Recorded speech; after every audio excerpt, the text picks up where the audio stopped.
ধর্মনগর মহকুমার অফিস টিলা থেকে ফোন মারফত ধর্মনগর দমকল অফিসে খবর আসে অফিস টিলা ত্রিপুরা বেকারির সামনে একটি দুর্ঘটনা ঘটেছে। সাথে সাথে দমকল কর্মীরা ছুটে যায় ঘটনাস্থলে। গিয়ে দেখতে পায় একটি টমটম ই রিক্সা এবং বাইকের মধ্যে মুখোমুখি সংঘর্ষ হয়। তাতে ই রিক্সা ও বাইক চালক উভয় আহত হয়।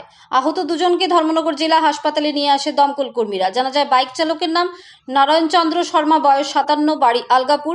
ওনার হাঁটু সম্ভবত ভেঙে গেছে। অপরদিকে ই রিক্সা চালকের নাম সজল দাস, বাড়ি কৃষ্ণপুর। সামান্য আঘাতপ্রাপ্ত হয় ই রিক্সা চালক। ধারণা করা যাচ্ছে যানজটের কারণেই এই দুর্ঘটনা। কারণ ধর্মনগর অফিস টিলা এলাকার যে রাস্তা রয়েছে সেই রাস্তার দুপাশে বড় বড় গাড়ি দাঁড় করানো থাকে। ট্রাফিক বাবুরা তা দেখেও না দেখার ভান করেন। কারণ এই এলাকায় হোলসেলের বড় বড় দোকান রয়েছে আর দোকানগুলোর জিনিসপত্র বহিরাজ্য থেকে আনেন ব্যবসায়ীরা। সে কারণেই এলাকায় রাস্তার দুপাশে লাইন ধরে গাড়ি দাঁড় করানো থাকে।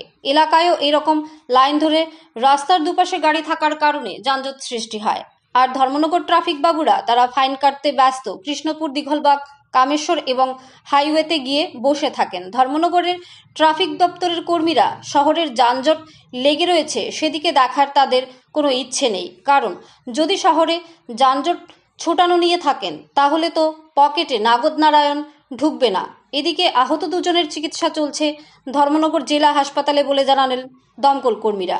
ধর্মনগর থেকে নিজস্ব প্রতিনিধির রিপোর্ট, ন্যাশনাল লাইভ বাংলা। পেশেন্টকে আনলেন কোন জায়গা থেকে? এটা অবস্থিল্লা ত্রিপুরা বেকারি দোকানের সামনে। এখানে কি হয়েছিল ঘটনাটা? একটা টুকটুক আর একটা বাইকের মধ্যে। যে আহত হয়েছে ওনার নামটা জানতে পারেন? তাদের নাম হলো বাইকে আসলো নারায়ণ চন্দ্র শর্মা, বয়স 57 বছর, আলকাপুর বাড়ি। মানে অবস্থা কিরকম দেখলেন? অবস্থা তাদের পাওয়ার মধ্যে ব্যথা পাইছে, ধরে বাংছে হাঁটুটা? হাঁটুটা। টুকটুকের ড্রাইভারও কিছু ইঞ্জুরি হয়েছে। তার নাম সজল দাস, 39 বছর, কৃষ্ণপুর বাড়ি। টুকটুক ড্রাইভারটাকে আপনি এনেছেন আপনার টুকটুক হাসপাতালে? ড্রাইভার আছে।